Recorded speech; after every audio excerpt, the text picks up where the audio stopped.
Always alerting, always tracking.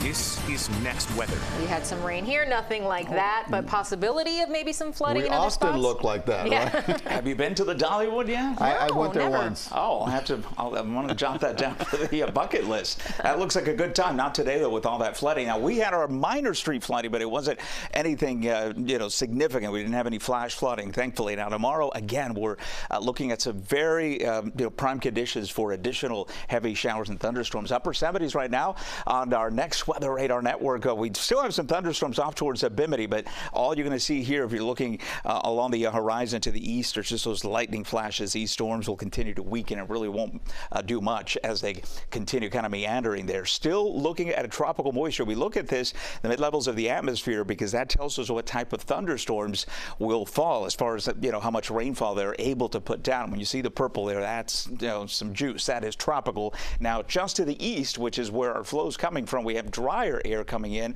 and that will in turn on Tuesday and Wednesday drop, or I should say on Wednesday and Thursday, drop our rain chances down to 20. I still think tomorrow we're looking good, right around 60%, and then they'll come back up, those rain chances heading in towards the latter part of the week and into the upcoming weekend. So the rain will continue for tomorrow. It's not going to be an all-day rain, but I think it will be shifted towards the earlier part of the day. So between 10 o'clock and around 3 p.m., that'll be the bullseye there, and then things will begin to wind down as we head towards later into the evening. Wednesday, Thursday, rain chances down to 20, so not much action there, and anything that does develop will be pushed to the west by that east wind.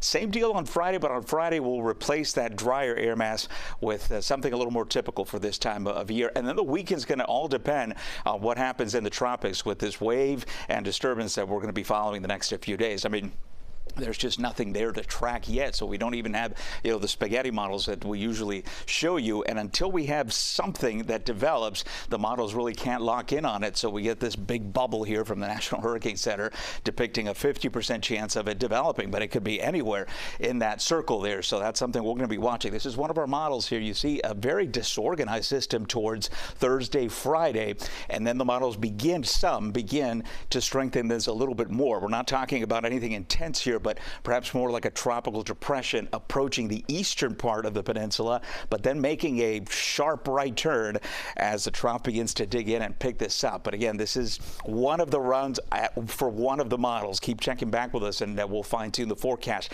But I would plan for rain at least for the early part of the weekend if that feature gets a bit closer to us. There are the sea breeze thunderstorms for tomorrow. Plenty of action through the afternoon, and then, as I mentioned, things will begin to wind down as we head into the evening hours. So rain chances will be highest through the mid-morning, midday, and then diminish in coverage towards the end of the evening. Forecast then for the next 7 days. Rain chances down to 20. As I mentioned, drier setup here for Wednesday and Thursday, and then we're back into showers and storms as we watch the tropics this weekend. We'll be right back.